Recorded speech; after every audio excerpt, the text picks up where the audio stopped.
और एक और बड़ी खबर, ईरान को ट्रंप की बहुत बड़ी चेतावनी।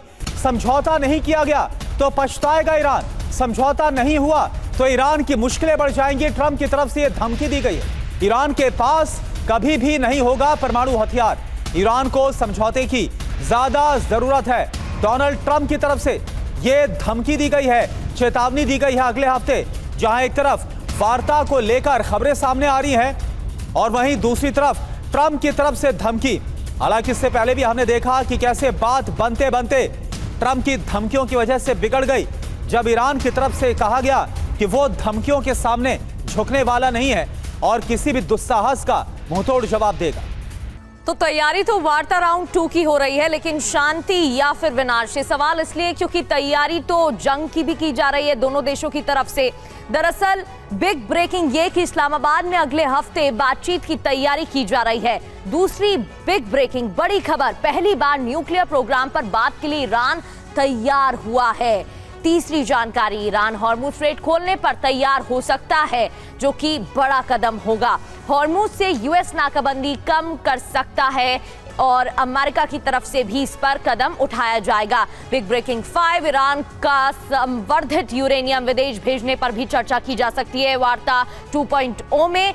और अनसुलझे सवाल क्या हैं ये भी समझ लेते हैं। दरअसल एटमी प्रोग्राम रोकने की समय सीमा क्या होगी, ये अभी भी सवाल है। संवर्धित यूरेनियम हटाने पर सस्पेंस अभी भी बरकरार है और स्ट्रेट ऑफ हॉर्मुज में ईरान की स्थायी भूमिका तय नहीं हो पाई है। क्या अमेरिका ईरान पर प्रतिबंधों में ढील देगा? अब जब वार्ता होगी तो इन पर क्या फैसला लिया जाएगा। बड़ी बात यह है कि हमलों के बीच यूएस को सकारात्मक उम्मीद है, आज प्रस्ताव पर जवाब दे सकता है ईरान। मार्को रूबियो ने कहा कि अमेरिका ने गंभीर प्रस्ताव दिया है, तो ट्रंप ने कहा है कि डील नहीं होने पर विध्वंस होगा। और एक और बड़ी खबर, हॉर्मुज को लेकर ईरान को अमेरिकी विदेश मंत्री मार्को रूबियो की धमकी। हॉर्मुज में ईरान का नया सिस्टम मंजूर नहीं, तहस नहस हो चुका है ईरान का पूरा सिस्टम।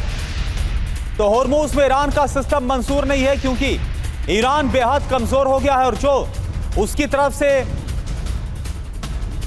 तमाम इंतजाम किए गए थे उन सभी को अमेरिका ने तबाह कर दिया।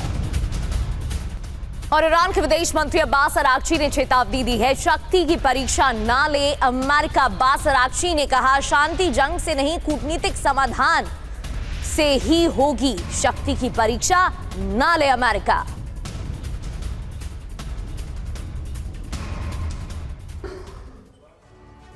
तो जवाब का इंतजार है, जुबानी जंग लगातार इस बीच देखने को मिल रही है। मार्को रूबियो अमेरिका के विदेश मंत्री, वो क्या बोल रहे हैं?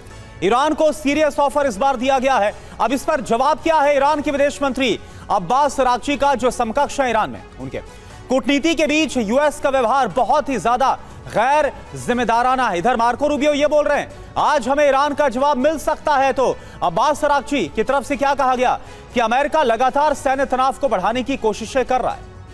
इसके अलावा मार्को रूबियो ने कहा, ईरान का पूरा सिस्टम तहस नहस हो चुका है। अब्बास अरागची ने कहा, क्या दबाव बनाने के लिए अमेरिका की यही रणनीति काम आने वाली है?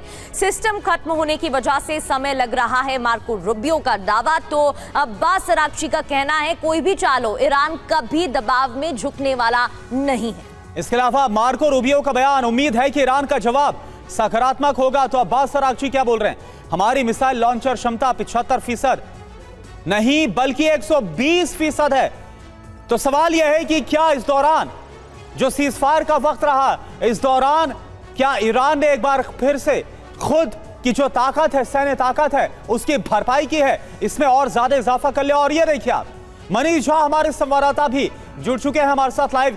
मनीष, क्या उम्मीद है? एक तरफ खबर आ रही कि अगले हफ्ते एक बार फिर से इस्लामाबाद में अमेरिका और ईरान की बात हो सकती है, और वहीं दूसरी तरफ धमकियों का दौर जारी है। हो क्या रहा है? बिल्कुल करुणा, मुझे तो लगता यह है कि वो हिंदी में कहावत है कि 2 दिन चले 2.5 कोस। तो पिछले कुछ दिनों से जो ये बातचीत के लिए ट्रंप के एडमिनिस्ट्रेशन के लोग कह रहे हैं कि हम ईरान से बात कर रहे हैं। अब बातचीत का नतीजा क्या निकलेगा वो तो आप छोड़ ही दीजिए, बल्कि बातचीत हो जाएगी, यही बहुत बड़ी बात होगी अब। क्योंकि मुझे तो अभी भी संदेह है कि ये अगले हफ्ते हम पाकिस्तान में बैठ पाएंगे, क्योंकि जिस तरीके से हालात बन रहे हैं, और वाजिब भी है। देखिए, ईरान के विदेश मंत्री ने कहा कि जब भी सीरियस नेगोशिएशन की बात शुरू होती है, ठीक उसी वक्त हॉर्मुज स्ट्रेट के पास, या मतलब जिसको आप कहें कि ग्राउंड पर सिचुएशन ऐसी ऐसी बना दी जाती है जहां लड़ाई होने लगती है। कल हमने देखा कि किस तरह से ईरान और अमेरिका के बीच मिसाइलें चली सीज फायर के बावजूद, और उसके बाद फिर ईरान ने यूएई पर अटैक किया। तो ये सब घटनाक्रम ये बताता है कि अब शायद बातचीत के लिए बैठना भी जो है सो वो मुश्किल है। मतलब बातचीत के लिए भी बातचीत करनी होगी कि पहले कैसे बातचीत के लिए बैठा जाए, इस पर भी एक बातचीत कर ली जाए। तो ये सिचुएशन बन रही है। तो आप समझिए कि हॉर्मुज स्ट्रीट और आसपास ईरान को लेकर तनाव बरकरार रहने वाला है, और इसमें एक छोटा सा मिस कैलकुलेशन इस मिनी वॉर को वॉर में तब्दील कर देगा। मिनी वॉर तो मैं इसलिए कह रहा हूं क्योंकि पिछले हफ्ते 2 बार ऐसा हुआ जबकि मिसाइलें छोड़ी गई, ड्रोन छोड़ा गया और ये सब कुछ हुआ है। रही बात ट्रंप का, तो ट्रंप देखिए इसमें भी इस धंधा कर रहे हैं। वो थर्सडे फ्राइडे को कुछ ऐसे डिसीजंस लेते हैं जिससे स्टॉक मार्केट में उनके दामाद और उनके खास लोगों को फायदा होता है, और फिर मामला अगले हफ्ते के लिए चले जाता है। तो कमोबेश मुझे यही सब कुछ यहाँ दिख रहा है। बिल्कुल, तो इस बार भी बातचीत होगी या सिर्फ इस तरीके से दिखाया जाएगा कि टेबल पर बातचीत करने की तैयारी की जा रही है?